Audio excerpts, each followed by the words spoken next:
Welcome to सद्भावना news and I am Poonam Sharma. करवा चौथ व्रत कर रही हैं, तो आपको ये बातें भी जरूर जाननी चाहिए। सब कुछ करने के बाद भी यदि इन कामों को नहीं किया गया तो आपको व्रत का पूरा फल प्राप्त नहीं होगा। आइए जानते हैं कि ऐसे कौन कौन से जरूरी काम हैं जो आपको करवा चौथ के दिन करने चाहिए। एक, अगर आप सास भी बन चुकी हैं तो आपको अपनी बहू को सरगी देना बेहद जरूरी है। बहू के लिए ससुराल से मिलने वाली सरगी करवा चौथ के व्रत का बहुत जरूरी हिस्सा होती है। आपकी बहू व्रत शुरू करें इससे पहले ही आपको उसे कुछ मिठाइयाँ, कपड़े और श्रृंगार का सामान देना चाहिए। इसे ही सरगी कहा जाता है। 2, करवा चौथ के दिन सूर्योदय होने से पहले सुबह लगभग 4 बजे के आसपास महिलाएं इसी सरगी को खाकर अपने व्रत की शुरुआत करती हैं।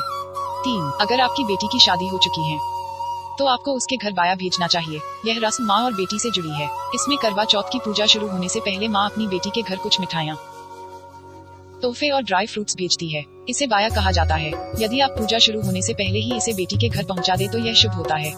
4, कथा सुनना भी है जरूरी। कई महिलाओं को कथा सुनने में रुचि नहीं होती और इसी वजह से वे कथा में अपना ध्यान नहीं लगाती।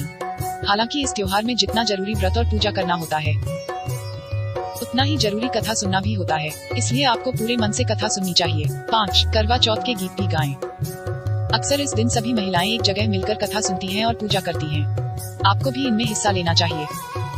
ऐसा करने से वातावरण शुद्ध होता है। करवा चौथ का व्रत आपके वैवाहिक जीवन से जुड़ा होता है, इसलिए इस दिन उसी रंग को पहनने की प्राथमिकता दें जो आपके प्रेम का प्रतीक हो, जैसे लाल रंग या आपकी शादी का lehenga.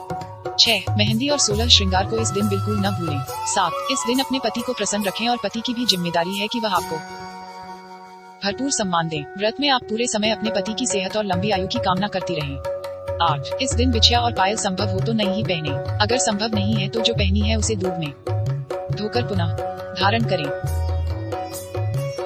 Powered by Arthros Clinic, a dedicated center for arthroscopy and sports injuries.